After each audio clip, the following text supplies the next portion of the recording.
비대면으로 제가 다 바라보지는 못하지만 제 마음은 여러분을 향하고 있다는 것을 아시고 우리 또 귀한 은혜가 있기를 바랍니다. 네. 여러분, 목마른 사람이 뭐를 판다? 우물을 판다는 격언이 있습니다.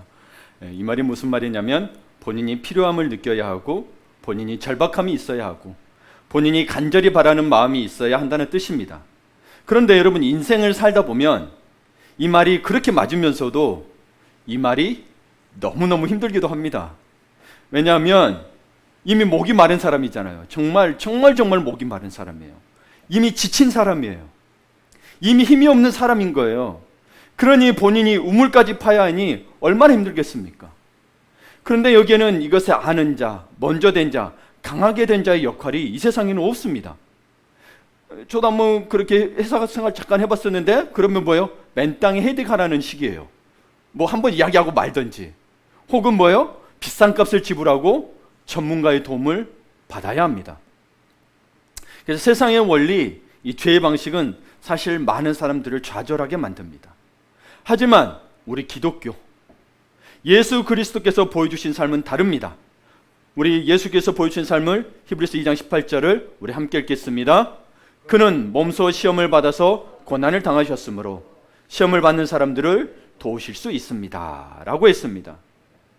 예수님께서는 성육신을 통해 하나님의 아들로서 인간이 당하는 모든 고통과 유혹을 맛보셨습니다. 심지어는 여러분, 우리보다도 심한 유혹을 맛보셨어요. 광야에서, 그렇죠? 여러분은 뭐 우리 40일 금식도 안 해봤지만 금식한 다음에 그 사단의 유혹을 받았을 때 어떠했겠습니까? 그리고 그 시험과 고난은 십자가에 못 박혀 죽으심으로 절정을 이루셨습니다. 그런 이분이 시험 받는 사람을 도우실 수 있다고 말씀하신 겁니다. 그렇기 때문에 우리 기독교를 굳이 말하자면 우리는 뭐요? 목마른 자가 우물을 판다는 게 아니고 물 마신 자가, 생수를 맛본 자가 우물을 파줍니다. 그렇죠? 그래서 우리 처음 오신 분들이 있으면 정말 주님 만날 수 있도록 여러분 최선을 다해서 우물을 파주고 도와줍니다. 실은 예수님께서 먼저 베푸시고 도우셨던 거죠. 이미 물을 마셨으니 힘도 있고 다른 사람이 목목이 마를 것이라는 것을 우리는 그 사정도 알고 있고 할 수 있는 자가 하는 것이니 우리는 힘이 덜 듭니다. 물론 돌봐야 되는 게 힘들 수는 있지만 이제는 더 이상 시험으로 말미암아 힘들 자가 아니고 우리 주님께서 우리 먼저 본을 보셨으니 그 스승의 길을 따라서 사도가 세워지고 제자들이 세워졌듯이 우리도 그 길을 가는 겁니다. 여러분, 이래야 사람이 살 수 있지 않겠어요? 그러지 못하니 세상은 뭐가 됐냐면 아주 개인주의가 됐다는 겁니다. 남이 쓰러져도 안 돌봐요. 그래도 우리나라는 많이 따뜻하더라고요. 그렇죠? 그래도 기독교 국가들은 보면 그래도 힘든 사람 있으면 자꾸 도와주려는데 그러지 않은 나라들은요, 자기가 피해받을까 봐 모른 체 하고 오히려 뭐 쓰러졌으면 지갑 빼가고 막 이런 일들이 너무 많습니다. 모른 체 하는 게 너무 많아요. 그러나 여러분, 우리가 또 시국이다 보니 여러분이 한 주간 지내시는 동안에 세상이 얼마나 죄적이고 얼마나 권력과 강자 중심적이고 얼마나 물질 만능주의 세상인지 몸소 겪으셨습니다. 혹은 그 위치에 있던 사람일 수도 있어요. 그래서 여러분을 참 격려하는 것은 그 가운데서 좌절하지 않고 믿음을 지키느라 정말 수고가 많으셨다는 겁니다. 특히 여러분, 우리를 정말 지치게 하는 이 코로나 재차 유행은 너무 힘 빠지게 만들지만 그럼에도 불구하고 이 예배의 자리에 나오신 여러분을 진심으로 축복하고 하나님께서 또 여러분을 귀한 길로 인도하실 것을 믿습니다. 그래서 그런 여러분을 격려하며 제가 말하고 싶은 것은 여러분, 당장에 여러분 하나님 말씀한 대로 사고 싶잖아요. 근데 당장에 하나님의 마음과 원리대로 행동하지 못하셔도 괜찮습니다. 당장에 그리스도인처럼 행하지 않으셔도 됩니다. 책망하지 말고 정죄하지 마시길 바랍니다. 이게 너무 그게 심해지다 보면 책망하고 정죄하고 어느새 뭐예요? 자신을 미워하기 시작한다는 거죠. 그러지 마시기 바랍니다. 비성경적입니다.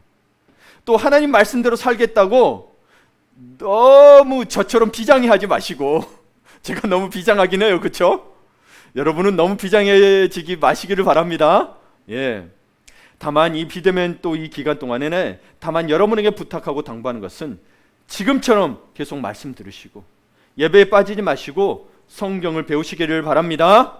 그래서 여러분이 들으신 말씀이 여러분에게 힘을 줄 것이고 여러분이 읽으신 말씀이 여러분을 하여금 하나님의 마음과 원리로 행동할 수 있도록 이끌어 줄 것입니다. 그 힘이 되는 말씀입니다. 히브리서 4장 12절 한번 볼까요? 이것도 한번 읽어보겠습니다. 같이. 하나님의 말씀은 살아있고 활력이 있어 좌우의 날선 어떤 것보다도 예리하여 혼과 영과 및 관절과 고수를 찔러 쪼개게까지 하며 또 마음의 생각과 뜻을 판단하나니. 아멘. 여러분, 저는 이 앞의 구절을 참 좋아합니다. 나 좌우의 날선 어떤 것보다 이러면 좀 무섭잖아요. 그러나 여러분 봐보세요. 하나님의 말씀은 살아있고 활력이 있대요. 여러분, 활력이라는 건 뭐예요? 살아나게 만드는 거죠. 이 하나님 말씀으로 여러분 살아나는 삶을 사시길 바랍니다. 죽던 사람도 살아났습니다. 주님이 말씀하시니 그걸 믿으시면 여러분의 삶에 역사가 일어납니다. 아멘. 그런데 특별히 여러분의 생각과 결정한 말을 특별히 하나님의 말씀에 비추어 보세요. 그리고 그 말씀으로 마치 의사에게 진단받듯이 진단을 받아보세요. 왜 그러냐면 여러분 4장 12절을 다시 띄워주시면 하나님의 말씀은 대고 끝에 가서 뭐예요? 또 마음의 생각과 뜻을 판단하나니 되어 있습니다. 여러분의 마음과 생각과 뜻을 뭐예요? 이 말씀이 판단해 주고 잡아준다는 거죠. 진단해 준다는 거예요. 의사로 보면 진단해 준다는 거예요. 그런데 여러분 진단을 잘 받으면 여러분 회복이 빨라요, 느려요? 빠르죠. 근데 내가 돌팔이 의사가 돼가지고 내가 진단해가지고 잘못 처방하면 어때요? 왜 안 낫지 그러고만 있어요? 진단 탓은 안 해요. 약 탓을 해요. 그러면 안 됩니다. 그러니 하나님의 말씀을 내 마음대로 해석하는 게 아니고 그 말씀에 성령께서 말씀하신 바를 귀 기울여서 바로 진단을 잘 받으시고 여러분 삶의 어려움들이 회복이 되고, 여러분 어려움이 뭐가 있겠어요? 경제적인 것도 있을 수 있고 관계 어려움도 있을 수 있고 또 뭐예요? 코로나 때문에 어려울 수도 있고 뭐 여러 가지 어려울 수 있겠지만 하나님께서 빨리 회복하실 줄을 믿습니다. 그런 여러분에게 오늘 말씀을 통해서 나는 어떠한 삶에 있고 어떠한 상태에 있고 어떠한 인생인가를 바라보고 진단을 제대로 하시고 회복되는 어떤 약이 필요한가를 잘 찾으셨으면 좋겠습니다. 자, 이 예레미야서는 우리 계속 새벽 기도 때 하고 있는 말씀입니다. 이 하나님께서 예레미야를 통하여 주의 백성에게 말씀하고 계시는데 이 하나님의 끊임없는 경고를 무시한 주의 백성에게도 하나님의 심판이 임한다는 사실입니다. 이것도 당연한 거라는 거예요. 어쩌다 보니 임했다 그게 아니고 주의 백성에게도 하나님의 심판은 임합니다.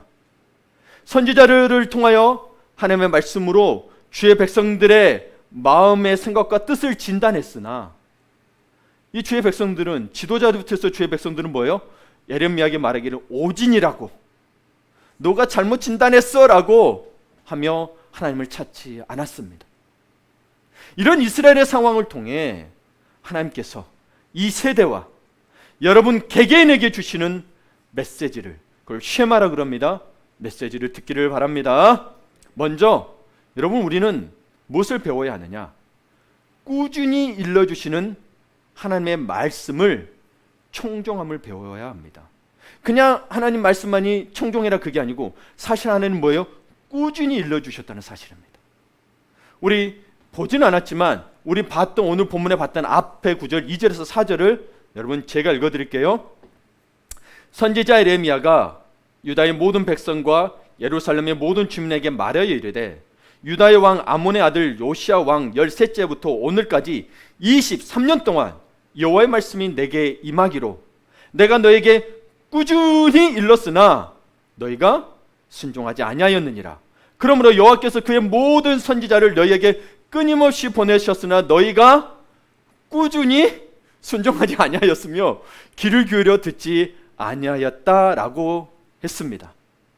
여러분 하나님의 말씀이 임하고 그 말씀을 예레미야가 선포한 것이 벌써 23년째라고 합니다. 오늘 25장에. 근데 놀라운 것은 여러분 25장에서 23년째인데요 52장까지 다 보면 자그마치 40여 년 동안 예언이 지속됩니다. 그리고 여러분 더 놀라운 것은 성경에 나오는 17명의 선지자서를 보게 되면 가장 먼저 활동한 오바댜 선지자부터 가장 나중에 활동한 말라기 선지자까의 기간이 대략 400년이나 됩니다. 그러니까 이들이 400년 동안 주님은 꾸준히 말씀을 전했고 꾸준히 듣지 않았어요. 순종하지 않았어요. 물론 그 중간에 약간씩 좋은 왕들은 나오고는 했지만 거의 그 요시야 왕을 제하고는 거의 없습니다. 그러니까 여러분, 여기에서는 우리는 뭘 먼저 봐야 되냐? 꾸준히 말씀하시는 하나님을 통해서 꾸준히 일하시는 하나님, 참으로 신실하신 하나님을 여러분은 만나셔야 합니다. 여러분들 여기서 참 보면 어찌 보면 좋은 편으로 신실하신 하나님 했는데, 여러분 우리 편으로 하나님도 한 고집 하시죠, 그렇죠? 그런데 여러분 보세요, 죄인들의 고집도 정말 대단합니다. 400년 동안, 오늘 본문만 봐도 23년 동안. 그런데 다만 여러분, 하나님의 고집이 더 세다 해야 할까요? 세다고 할 수 있는 이유가 뭐냐면, 하나님은 한 번 하시기로 하시면 그 기간은 영원하시기 때문입니다. 인간은 태어나고 있고 죽음이 있는데 주님은 하나님은 영원하세요. 그러니 여러분, 우리가 성경을 보면서 인간의 고집도 볼 수 있겠지만, 인간이 그러하다는 것을 여러분 파악도 하셔야겠지만, 무엇보다도 우리가 유념해서 보셔야 될 게 뭐냐면 하나님의 행하심입니다. 신약에서는 예수님의 행하심을 보셔야 됩니다. 하나님은 어떻게 행하셨느냐, 뭘 어떤 관점에서 봐야 되냐면 죄인을 어떻게 대하시나. 특히 우리 리더분들, 교회에 오래 다니신 분들, 우리 미숙한 자들, 죄인들을 볼 때 어떻게 대하시나, 어떤 심정으로 대하시나, 어떤 반응을 보이시는가, 어떤 조치를 취하시는가 등등 하나님의 일련의 행동을 생각해 봐야 합니다. 특히 리더분들은 여러분 그냥 이 사람이 이런 반응 안 해 하고 그냥 두는 게 아니고, 하나님께서는 우리에게 반드시 어떤 조치를 취하였다는 것을 기억하십시오. 오늘 같은 경우도 말씀을 듣지 않으니 심판할 것이라고 두 가지가 있어요. 선지자를 통해서 계속 말씀을 전하셨고, 그 결과는 또 듣지 않았을 때는 심판을 취하시죠. 들었을 때는 다시 복을 주신다는 그 조치가 다 있는 겁니다. 여러분, 그런 마음으로 우리 조원들을 돌봐야 됩니다. 그러니까 여러분, 우리 리더분들, 그리고 정말 주님 안에서 성숙하고 성장하기를 바라분들, 리더가 아닐지라도 하나님의 마음과 그 하나님의 심정과 하나님의 원리와 뜻을 이 하나님의 행하심에서 발견하시기를 축복합니다. 그게 여러분에게 큰 복이 될 것이기 때문입니다. 그래서 하나님께서는 그 마음을, 그 심정을, 그 뜻을 성경에 담으셨고, 그 뜻을 성경에 담으셨어요. 지금도 우리에게 꾸준히 일러주고 계신다는 거죠. 예, 오늘도 지금 제가 그러고 있는 거죠. 그렇죠? 꾸준히 일러주고 계신 거예요. 그런데 여러분, 특별히 이 설교를 듣지 못할 때는 여러분 성경책을 보게 되죠. 그런데 성경책이 사실 두껍고 다루는 기간이 오래니까 많은 내용이 있잖아요. 착각입니다. 많은 내용이 있다라고 착각입니다. 책이 두꺼운 건 사실이지만 내용은 그렇지 않습니다. 여러분, 이 착각에서, 오해에서 좀 벗어나야 되는데, 꾸준히 일러주시는 내용은 시대와 상관없이 동일합니다. 구약의 때든 신약의 때든. 오늘 5절에서 8절의 내용이 단지 변형되고 다르게 표현됐을 뿐이에요. 여러분, 5절에서 8절을 함께 읽습니다. 자, 시작. 그가 이르시기를 너희는 그리하면 나 여호와가 너희와 너희 조상들에게 영원부터 영원까지 준 그 땅에 살리라. 너희는 다른 신을 따라다니며 섬기거나 경배하지 말며 너희 손으로 만든 것으로서 나의 노여움을 일으키지 말라. 그리하면 내가 너희를 해하지 아니하리라 하였으나 너희가 내 말을 순종하지 아니하고 너희 손으로 만든 것으로서 나의 노여움을 일으켜 스스로 해하였느니라. 여호와의 말씀이니라. 그러므로 만군의 여호와께서 이와 같이 말씀하시니라. 너희가 내 말을 듣지 아니하였느니라. 아멘. 하나님의 말씀하신 바는 보세요, 사실은 5절에 보게 되면 영원부터 영원까지라고 되어 있습니다. 그러니까 여러분, 시대에 상관없이 하나님 이 말씀은 동일한 거예요. 십계명에도 들어있고요, 신명기서에도 들어있고요, 신약에서도 그 이야기하고 있는 거예요. 여기는 직접적인 우상도 이야기하지만 신약에서는 뭐예요? 보이지 않는 우상도 이야기하고 있다라는 거죠. 핵심이 그거예요. 다 죄에서 돌이키라는 내용은 다 똑같아요. 근데 뭐예요? 듣지 않고 있다는 것도 똑같다는 거죠. 물론 그 중에 듣는 자가 있습니다. 근데 여러분, 성경이 두껍다, 내용을 모르겠다 그런 건 뭐예요? 여러분, 나는 깨끗해요, 나는 정결해요라고 어찌 보면 죄인됨에 대해서 정확한 의미를 모를 수도 있습니다. 여러분, 우리는 깨끗하게 받은 거지 사실은 깨끗한 게 아니죠. 그분이 깨끗하게 해주셔서 깨끗한 건데, 그래서 칭의라고 하죠. 의롭게 되었다라고 이야기하는 겁니다. 여러분, 이 모든 말씀이 그렇다는 걸 기억하십시오. 어렵다 하지 마세요. 바울 서신서조차도 사실 교회들에게 보낸 편지도 너희들 돌이키라는 이야기예요, 다. 근데 인간이 행하는 행동들이 복잡한 거예요. 여러분, 인간이 복잡한 거예요. 하나님 말씀이 복잡한 게 아니고. 봐보세요. 하나님은 계속해서 이야기합니다. 구약 때부터 뭐예요? 내 말을 지켜 행하라. 그러면 복을 받을 것이다. 그러하지 아니하면 너희가 저주를 받을 것이다. 아주 쉽게 말해줬는데 인간이 너무 복잡해요. 죄 짓는 게. 이게 여러분들이 복잡한 거예요. 그래서 성경이 어려운 거예요. 봐보세요. 저도 사실은 복잡해서 어렵지만 근데 핵심은 뭐예요? 동일하다는 건 알아요. 그것 때문에 여러분 구속사적 계획을 그렇게 구약에서부터 신약까지 이루신 거예요. 네. 그것 때문에 우리가 수없이 말씀해 주시는데 어쩔 때는 비유로 말씀하시고 어쩔 때는 환상으로 말씀하시고 어쩔 때는 아직도 모르는 계시로 말씀하신 것 뿐이에요. 근데 뭐예요? 잘 믿으면 천국 가고 못 믿으면 너는 저주 받는 거라고 동일한 메시지예요. 그 원리는 변함이 없어요. 근데 거기서 뭘 얻으려고 보냐면 내 욕심 채우려고 보니 없는 거예요. 못 찾아요. 하나님 의도가 그게 아니기 때문에 그렇죠. 그래서 욕심에 끌려 미혹되면 뭐예요? 욕심이 사망을 뭐죠? 욕심이 죄를 낳고 죄가 사망을 낳는다 그랬다는 거예요. 욕심이 미혹되니까 죄를 낳고 사망의 길로 가는 거예요. 하나님 말씀도 마찬가지. 이 원리에 비춰보면 내 욕심 때문에 사실은 하나님 말씀을 못 보고 뭐예요? 자꾸 사망의 것으로 해석하게 되고 어렵다고 느껴지는 거예요. 여러분 이해가 이것을 기억하지 못하는 것과는 다른 문제예요. 기억은 여러분 물리적인 거에 따라서 못할 수는 있어요. 근데 이해는 다른 문제라는 거죠. 어떻게 나이가 먹을수록 이해가 어려워지면 안 된다는 거죠. 수십 년 동안 교회를 다니면서 말씀을 드렸는데 어렵다 그러면 뭐예요? 본질을 못 찾았다, 핵심을 못 찾았다라는 거죠. 그러니 여러분, 하나님은 꾸준히 말씀하셨는데 뭐예요? 이 말씀을 꾸준히 말씀하고 계셨던 거예요. 놓치지 마세요. 그러는 순간 여러분은 욕심에 끌려 미혹되는, 마치 하나님 말씀 안 하신 것처럼. 이 말씀을 하나님이 동일한 말씀들이 내 마음에 담고 살아야 내가 순종하지 않구나, 내가 불순종하는구나 분별할 수 있는 거예요. 그때 행동할 때는 모르죠. 죄에 뒤집어 씌이니까. 그죠? 인간이 그래요. 그래서 말씀하시는 거예요. 그러나 주님께서는 계속 돌이키라고 이야기합니다. 그 증거가 꾸준히 하셨다라는 거예요. 꾸준히. 세대가 바뀌어도 꾸준히 하셨다라는 거예요.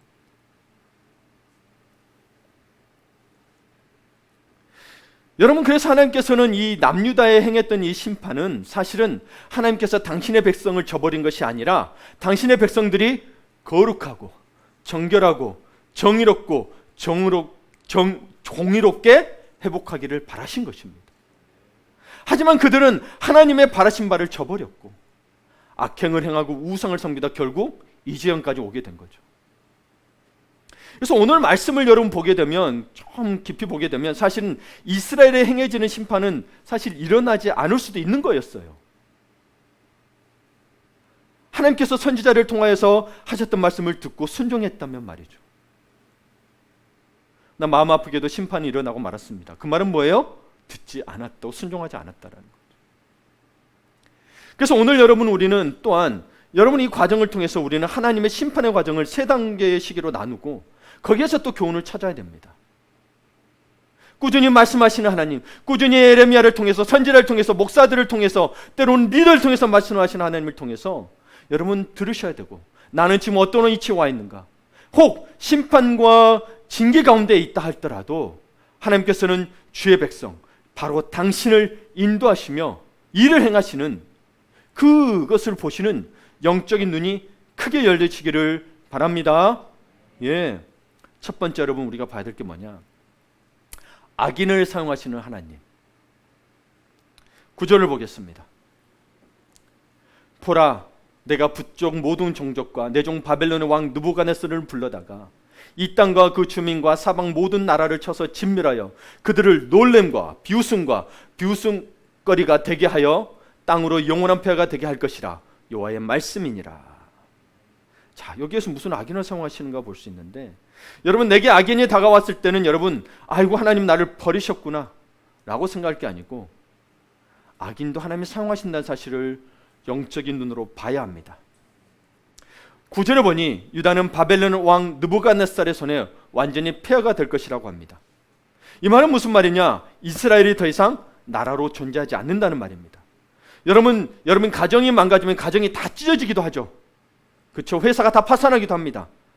더 이상 존재하지 않게 될 수도 있습니다. 이스라엘 민족에게서는 그래서 어느 정도까지 됐느냐?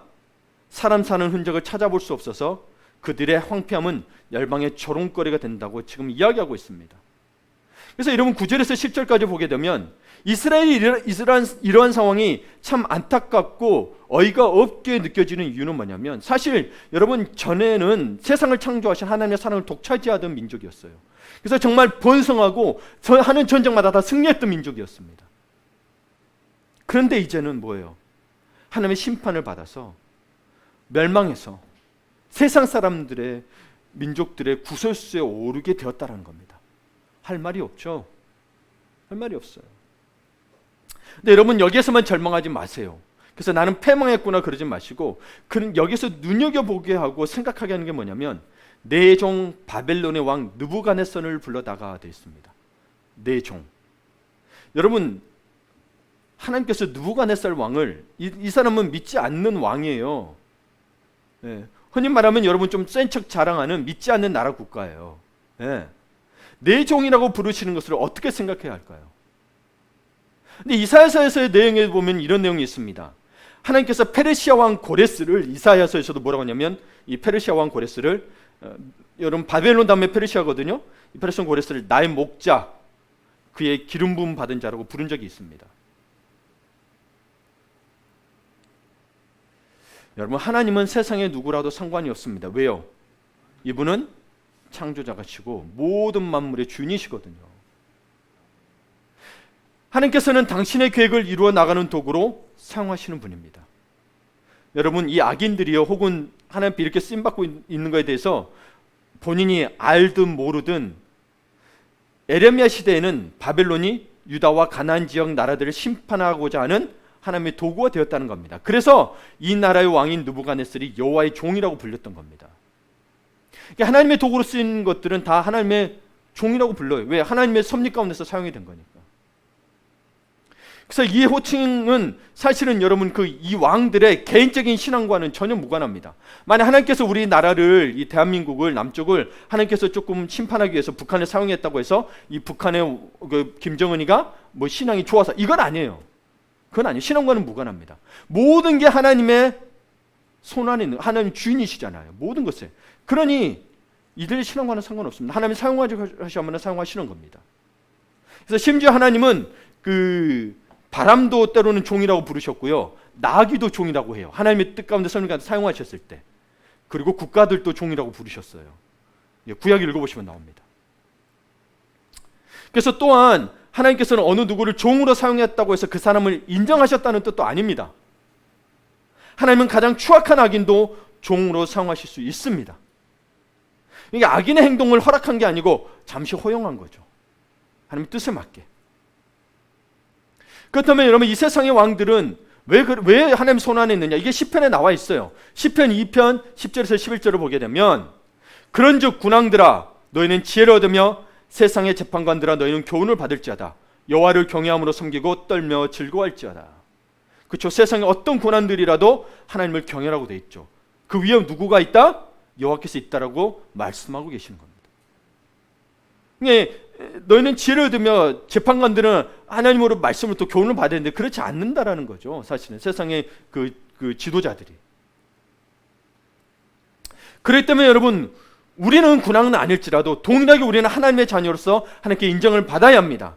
하나님의 자녀들이 하나님의 말씀을 제대로 순종하며 하나님을 영화롭게 하지 못하면 하나님의 자녀일지라도 악인들을 통해 징계를 받기도 한다는 것입니다. 예. 그리고 여러분 여기서 여러분이 또 하나님의 자녀들인데요, 여러분이 구분하셔야 될 게 있습니다. 징계와 핍박은 구분하셔야 합니다. 징계를 핍박으로 착각하는 이들이 있어요. 얼마나 오만한지 몰라요. 딱 누가 봐도 저 사람이 자기 마음대로 하나님 말씀 사용하고 누군가를 이렇게 자기 권력이라고 이렇게 권력을 이렇게 혹은 자기가 가지는 은사로 사용하는 건데, 뭐예요? 자기는 그래서 어떤 사람이 자기의 말에 순종하지 아니하고 때로는 목사님이 그러지 말라고 하면은 핍박하고 있다라고 착각하는 분들이 계세요. 그래서 교회를 떠나는 분들이 있었어요. 그렇죠? 여러분 혹시 보신 분들 계세요? 징계와 핍박은 구분하셔야 합니다. 내 죄로 인한 대가는 욕심과 절망으로 다가옵니다. 여러분 그래서 아까도 이야기했지만 내 죄를 자꾸 정죄하려는 게 아니고 내가 어떠한 사람인가를 파악을 하셔야 됩니다. 나는 의롭게 칭함을 받은 자라는 사실입니다. 나는 원래 의로운 자가 아니에요. 주님이 없으면, 주님을 찾지 않으면 나는 죄인인 거예요. 주님을 찾는 방법은 여러 가지가 있습니다. 비대면 시대 소그룹도 있을 수 있고, 여러분 또 여성은 여성끼리, 남성은 남성끼리 모여서 그 은혜 자리에 나갈 수 있습니다. 잠깐 내 세상의 일을 내려놓고, 근데 그것을 선택하지 못하고 세상의 일을 선택하는 순간 여러분은 그 은혜를 받지 못해서 세상의 것은 잔대했을지 몰라도 내 마음은 황폐해져 가죠. 가정에서 다툼이 일어나고 자녀들은 순종하지 않기 시작합니다. 근데 그게 자기가 은혜 자리에 나가지 못해서라는 걸 깨닫지를 못합니다. 자녀가 잘못했다 생각하고 남편이 잘못했다 생각하고 아내가 잘못했다고 생각합니다. 은혜의 자리를 사모하십시오. 주일 예배만으로는 안 됩니다.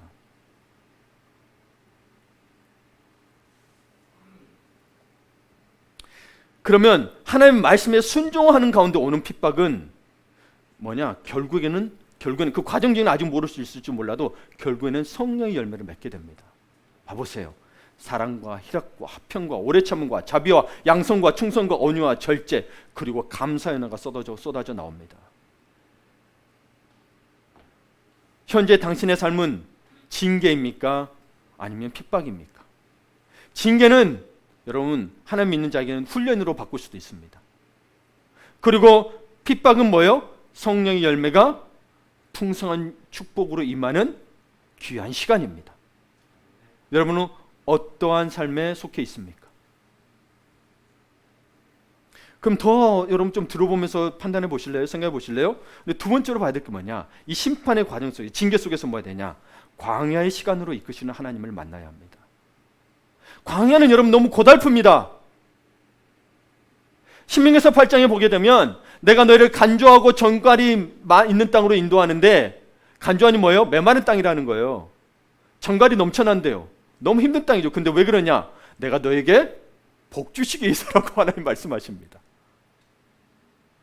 바로 복을 주시는 게 아니에요. 광야의 시간으로 이끄셔서 광야를 통과하셔야 합니다. 그러니까 여러분 우리는 지금 사실 어찌 보면 다 광야에 살고 있는 줄 몰라요. 세상이 광야 같거든요. 우리를 훈련하고 하는 거고 힘들게 하는 게 교회예요, 광야예요. 세상이잖아요.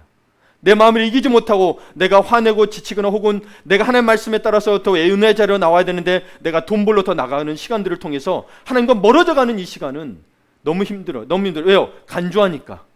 메마른 땅이니까 목마른 걸 해결하기 위해서 뭐예요? 세상에서 찾는 순간 하나님 앞에 멀어져 갑니다.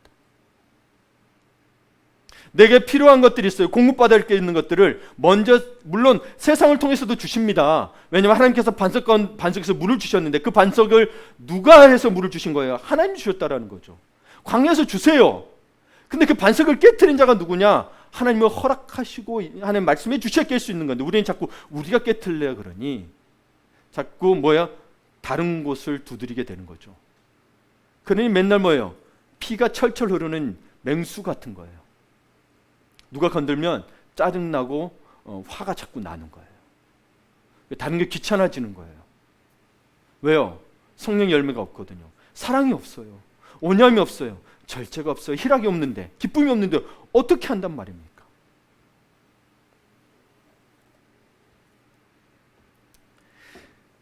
광야 이끄는 시간, 이 시간은 이스라엘에게는 뭐예요? 느부갓네살과 바벨론을 섬기는 일이 70년 동안 지속될 것이라고 이야기합니다. 10절에서 11절을 봅니다. 내가 그들 중에서 기뻐하는 소리와 즐거워하는 소리와 신랑의 소리와 신부의 소리와 맷돌 소리와 등불빛이 끊어지게 하리니 이 모든 땅이 폐허가 되어 놀랄 일이 될 것이며 이 민족들은 70년 동안 바벨론의 왕을 섬기리라. 아멘.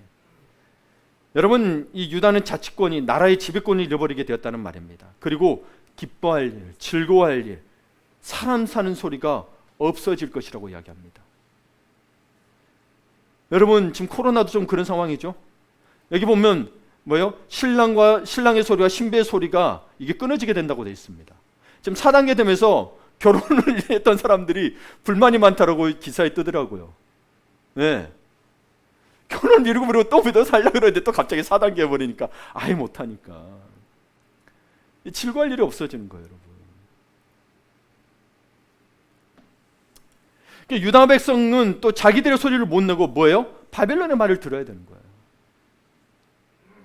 그런데 여러분 14절까지 보게 되면 70년 뒤에는 회복이 있다고 말씀하십니다.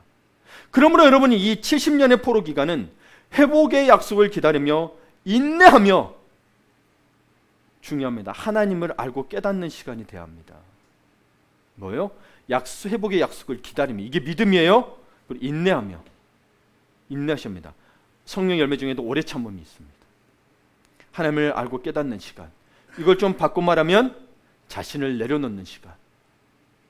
우리 주일 아침에 일찍 오게 되면 우리 미디어 팀이 항상 틀어놓은 찬양이 있어요. 광야 이러면서 찬양이 나와요. 한번 그 찬양을 한번 우리 예배 끝나고 우리 미디어 팀 한번 올려주세요. 이제 광야가 어떤 곳인지, 어떠한 찬양인지. 이 광야의 시간은 훈련의 시간이요, 변화의 시간입니다. 여러분, 기독교인에게 이 말씀으로 인한 고난은 여러분 고통의 시간이 아니고 변화와 훈련의 시간, 즉 내가 바뀌어가는 시간입니다. 내 자아를 버리지 못하고 과거를 버리지 못하니 고통인 거죠. 하나님을 모르고 살아갔던 그곳에는 이미 심판에 있었고, 이제 예수 그리스도를 만남으로 죄악에서 벗어나 거룩한 백성의 옷을 입기 위한 광야의 시간, 훈련의 시간, 곧 새로운 창조의 시간을 거칩니다. 왜냐하면 하나님은 당신이 진정으로 회복하시기를 바라시기 때문입니다. 아멘. 여러분, 왜 새로운 창조의 시간이냐면 우리 창세기 1장에 가게 돼서 보게 되면 여러분 흑암이 가득할 때라 했는데, 이거는 여러분 우리가 말하는 어둠하고 다릅니다. 빛이 없기 때문에, 아예 빛이 없기 때문에 이거는 흑암 자체는 빛도 어둠도 없는 상태인 거예요. 그래서 나중에 어둠도 창조하시잖아요. 빛과 어둠을 나눠서 이렇게 된 거예요. 그러니까 여러분, 우리 이 광야의 시간은요, 마치 하나님께서 천지창조를 하시는 것처럼 여러분 그것에서는 질서가 없었더니 하나님께서 질서를 만드셨죠. 여러분의 사는 삶은 여러분이 규칙적으로 산다고 할지라도 여러분은 그건 질서의 삶이 아닙니다. 인간의 질서의 삶이지 하나님 만드신 창조의 질서는 아니라는 겁니다. 그렇다면 하나님 말씀에 순종해서 따라가는 그 규칙적인 삶이 창조의 질서라는 거죠. 여러분, 하나님은 정말 여러분이 회복하기를 바라십니다. 그러면 창조의 질서로 들어와야 돼요. 내가 새롭게 됐다고 해서 그 다음에 질서에 안 들어오면 여러분 변화가 없습니다. 내가 주님을 만났고 하늘빛 교회로 와서 은혜를 받았고 감동이 있었는데 어느 순간 또 이 감동이 뚝 떨어져 있어요. 왜 그런지 아세요? 질서에 안 들어서, 하나님 말씀의 질서에 안 들어왔어요. 왜냐하면 하나님이 창조를 뭐로 하셨어요? 말씀으로 하셨거든요. 그래서 말씀을 믿어서 그 말씀에 따라서 내가 예수를 믿음으로 감동이 있었는데, 그리고 하루 첫째 날 둘째 날 창조하는 것들이 다르신데 그 속에 들어오질 않아요. 특히 인간은 뭐예요? 하나님이 직접 빚으셨어요. 다른 것들은 다 말씀으로 창조하셨는데 인간은 하나님이 빚으셨으니, 여러분 빚으실 때 얼마나 많은 것들이 변형됐겠어요. 말씀으로 창조해야 되는데 하나님이 만지시니 여러분은 특별하다는 거예요. 그러니 여러분이 당하는 고난은 아예 짐승도 안 당하는 고난 내가 왜 당하나? 예, 특별하기 때문입니다. 특별하기 때문입니다. 그러니 주의 말씀에 여러분 순종하셔야 그 질서, 순종은 질서예요. 창조 질서예요. 여러분 순종은 그러니까 맹목죄로 생각하는데 그게 아니고 하나님의 말씀에 순종하라고 그러죠. 목사의 말이 아니고 그게 창조 질서거든요. 그래야 여러분 창조의 삶을 살아가는 거예요. 그게 광야의 시간이라고요. 근데 자꾸 잘 먹고 잘 살려고 해요. 아, 이게 해결되면 내가 좋은 집 얻으면 해결될 것 같고, 내가 좋은 곳에 가면 자녀들의 문제가 해결될 것 같고, 아니요 학교의 문제, 집의 문제는 해결됐겠죠. 그렇다고 해서 여러분이 정말 마음에 바라는 행복의 문제, 정말 주님의 말씀하에서 누리는 그런 삶의 기쁨의 문제는 해결되지 않았다니까요.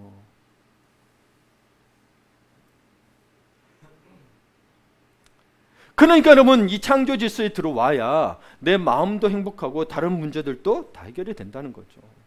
네. 왜요? 그 창조 질서 속에는 모든 것들이 다 들어있거든요. 여러분이 우리가 좋아하는 물질도 다 들어있어요. 그 속에 물질뿐만이 아니에요. 네.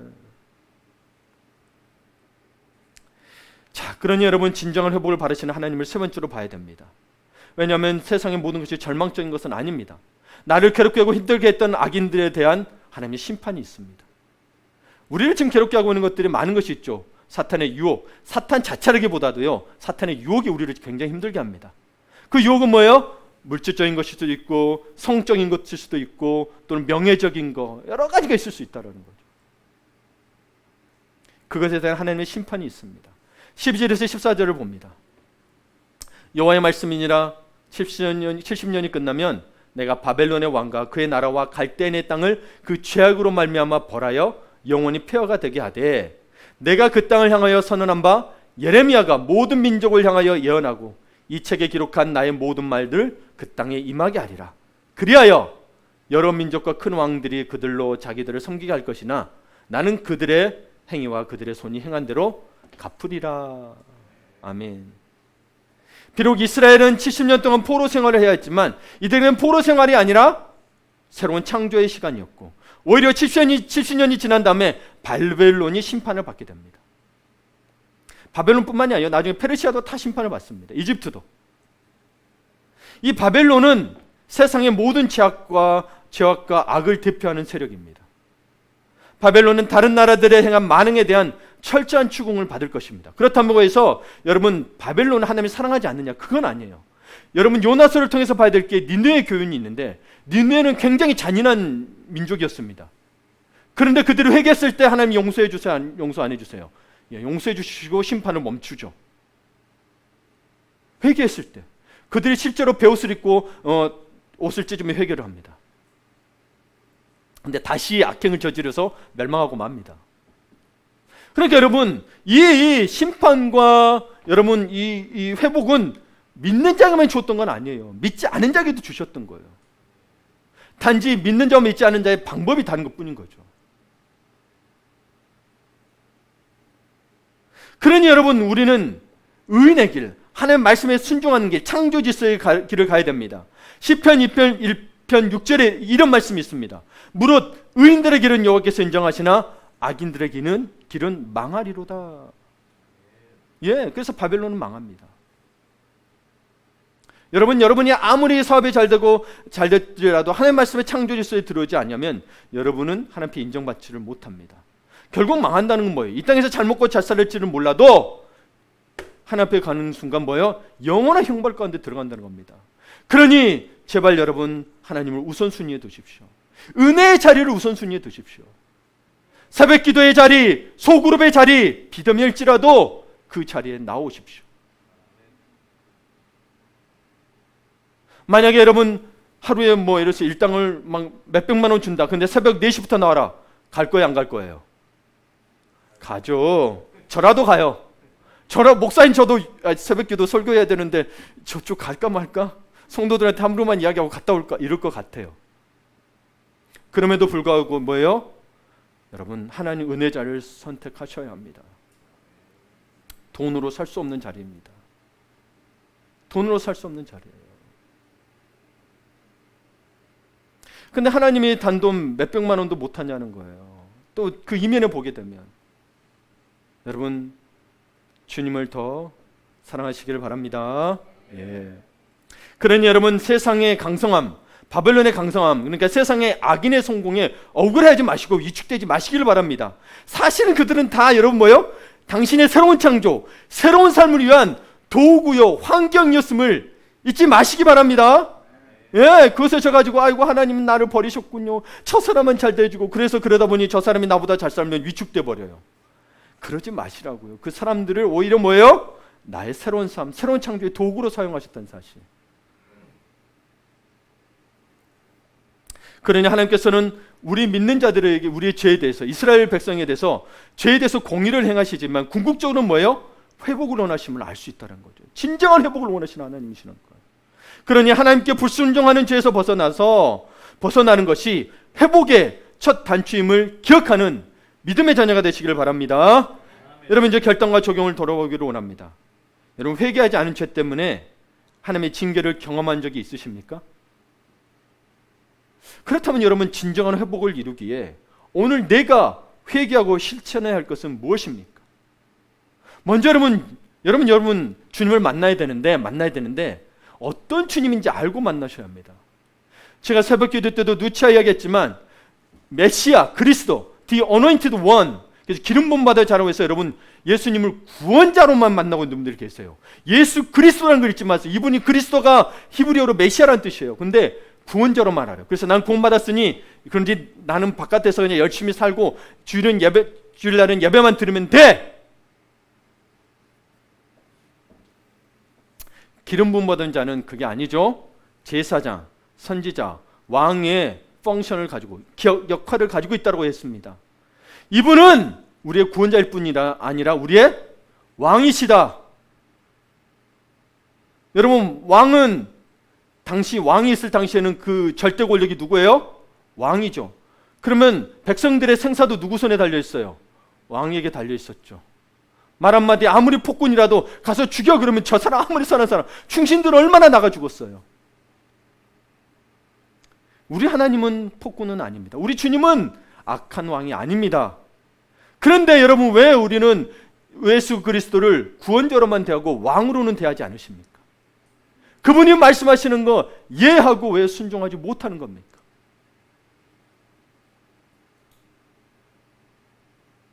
어떤 거는 지킬 수 있고 어떤 거는 지킬 수 없어요. 여러분 이 나라에 살면서 법이 있습니다.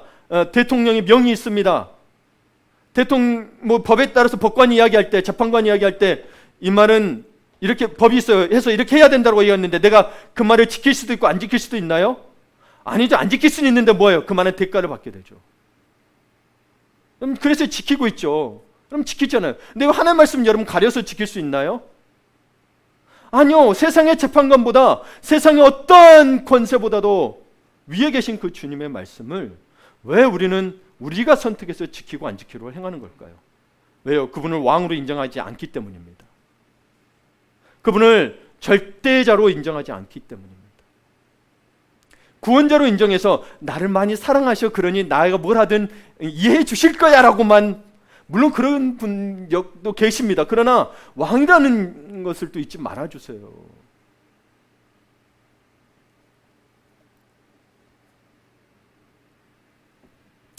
하나님께서는 불순종으로 세운 여러분의 성을 마치 이스라엘을 징계하기 위해 멸망시키신 것처럼 여러분 무너뜨리실 것입니다. 어떤 이는 그게 단기간일 수도 있고 그 시간은 모릅니다. 이 심판의 때도 아무도 몰랐기 때문입니다. 그리고 다음으로 백성들이 원하지 않았던 70년의 포로 생활처럼 광야의 시간, 곧 인내와 하나님의 말씀에 따라 살도록 새로운 창조의 시간을 갖게 하실 것입니다. 그때 여러분 받아들이시길 바랍니다. 그래서 여러분 25장이 아니라 24장 5절에서 7절을 보게 되면 이스라엘 하나님 여호와께서 이와 같이 말씀하시니라. 이게 여러분에게 하시는 말씀이에요. 우리에게 하시는 말씀이에요. 내가 이곳에서 옮겨 갈대인의 땅에 이르게 한 유다 포로를 이 좋은 무와 같이 잘 돌볼 것이라. 이 말이 뭐예요? 여러분 포로 생활을 하더라도 뭐예요? 좋은 무화과처럼 여러분 잘 돌볼 것이래요. 광야 시간이 있더라도. 그리고 6절에 보니 내가 그들을 돌아보아 좋게 하며 다시 이 땅으로 인도하여. 이게 가나안 땅, 축복의 땅으로 인도한다는 거죠. 세우고 헐지 아니하고 심고 뽑지 아니하겠고 내가 여호와인 줄 아는 마음을 그들에게 주어서 그들이 전심으로 내게 돌아오게 하려니 그들은 내 백성이 되겠고 나는 그들의 하나님이 되리라. 그러니까 여러분 이 자리에 나오고 하나님을 예배하는 여러분은 사실은 하나님께서 그 마음을 주셨던 거예요. 근데 우리는 선택한 것 같죠. 주님이 이 마음을 주시지 않으면. 그래서 사실은 여러분 하나님께서는 뭐예요? 믿는 자를 하나님이 선택하셨다고 사실 예정하셨다고 이야기를 하죠. 왜요? 그분은 다 아시니까. 다 아셔서 그러시는 거예요. 자유의지를 주셨거든요. 그러니 이 인간이 어떤 행동할지를 다 아신다는 거예요. 그러나 하나님께서 그 말씀을 집어넣으셨어도 거기에 또 순종하는 자와 순종하지 않는 자가 있다는 걸 여러분 아시잖아요. 여러분 주님 앞에 순종하기를 원하십니까? 이스라엘 민족이 전심으로 돌아오기를 바라는 것처럼 여러분 전심으로 순종하셔야 합니다. 그런 다음 돌아오게 하셔서 거기서 훈련의 시간을 거치고 그다음 뭐예요? 악한 세력들은 물러가고 회복과 재건의 시간을 갖게 하십니다. 하나님을 예배하는 성도 여러분, 하나님의 말씀을 계속 거부하고 죄악의 길을 걷는 유다 백성을 보며 무엇을 느끼십니까? 하나님께서 계속 주시는 말씀을 거절하고 내 생각대로 행하고 있는 것은 무엇입니까? 그것을 버리시겠습니까? 예, 버리시고 싶으시죠? 혼자서는 버리기 참으로 힘듭니다. 그러므로 혼자보다는 서로입니다. 여러분의 영적으로 흘러넘치는 감사의 열매, 그 열매에서 나오는 달콤한 향기를, 그리고 성령의 열매의 신선한 향기를 서로 흩날려 주시기를 바랍니다. 히브리서 3장 13절을 봅니다. 오직, 같이 읽겠습니다. 오직 오늘이라 일컫는 동안에 완고하게 되지 않도록 하라. 아멘. 자, 피차 권면하여 너희 중에 누구든지 죄의 유혹으로 완고하게 되지 않도록 하라. 이것이 믿음의 공동체에 주신 성령의 능력입니다. 뭐요? 죄의 유혹으로 완고하지 않도록. 말씀을 청종하고 들었잖아요. 그리고 서로 권면함이 죄의 유혹에 넘어가지 않는 비결입니다. 부부간에, 부모와 자녀간에, 성도들 간에, 리더와 조원 간에, 직장 동료 간에 매일 피차 권면함으로 죄의 유혹에서 벗어나 완고하게 되지 않기를 바랍니다. 다시 시작된 코로나 대유행으로 인해 전 세계가 공포와 두려움이 휩싸이고 있습니다. 이럴 때일수록 우리 그리스도인은 공포와 지혜 사이에서 길을 찾아가야 합니다. 길을 찾아가야 합니다. 이 힘든 시기에 우리가 어떻게 해야 하나님의 백성으로 살아갈 수 있는지를 찾고 실천해야 됩니다. 마지막으로 포스트 코로나 시대와 교회의 미래라는 포럼에서 나왔던 글을 여러분에게 전하고자 합니다. 포스트 코로나 시대와 교회의 미래라는 포럼이 미국에서 열렸습니다. 거기서 새생명 비전교회 강준민 목사님은 코로나 시대, 격리의 시간, 멈춤의 시간을 보내면서 그리스도인들은 예수님의 영성에 초점을 맞춰야 한다. 멈춤은 안식의 기회이며 하나님과 깊은 교제를 나눌 수 있는 만남과 배움의 기회입니다. 불평하지 않는 감사의 영성, 유연함과 적응력을 키워주는 소박함과 절제의 영성을 회복해야 한다고 했습니다. 월드미션대학교 상담학과 김영경 교수는 코로나 블루란 말을 많이 듣는다. 우리는 지금 위기에서 성장으로 가는 길목에 있다. 불안 장애를 겪으며 심각한 스트레스를 겪는 분이 많다. 그게 가정폭력, 갈등, 자살 충동, 중독을 야기하기도 한다. 이런 때 교회는 성도들을 어떻게 돌봐야 하는가? 그 이전에 교회는 그동안 어떻게 성도들을 돌봐왔는지를 정직하게 물어야 한다. 우울증과 불안장애의 근원은 다른 요인보다 자기 정체성의 문제, 삶의 본질의 문제 등이다. 이들에겐 자기 노출과 더불어 사회적 지지가 필요하다. 공동체적 삶, 영적 공동체를 통한 격려와 사랑, 영혼의 대화가 가능할 때 치유를 경험한다. 그래서 교회의 소그룹은 중요하며 이런 일을 가능할 수 있게 한다고 설명했습니다. 여러분, 우리 하늘빛 교회가 비대면으로 당분간 비대면으로 소그룹 모임을 하더라도 여러분 온라인 새벽 기도회, 예수 동행일기, 큐티, 하늘빛 저녁 5분 기도를 통해 불평하지 않는 감사의 영성을 키워가시기를 바랍니다. 또한 소그룹 리더들과 구성원들, 팀장들과 팀원들은 여러분 소그룹 모임이라는 게 그 모임 자체를 말하는 게 아니에요. 한 주간 여러분 성도들을 돌볼 수 있도록 준비하는 모임인 거예요. 그래서 거기에서 나눈 것으로 끝나면 안 돼요. 나누고 어떻게 해야 될지를 여러분 서로 적용점을 찾고 그것을 잘하고 있는지 리더들이 체크하셔야 되는 거예요. 나눔으로 다 했다고 생각하면 안 됩니다. 그러니 여러분 때로는 그 전화든 일대일 만남을 통해서 격려와 사랑, 신앙과 영혼의 대화를 나누며 그러니 이렇게 나눌 때 뭐예요? 죄의 유혹으로 완고함에서 벗어날 수 있대요. 그러니 여러분 이러한 하나님의 은혜를 누리는 행복한 신앙인이 되시기를 축원합니다. 아멘.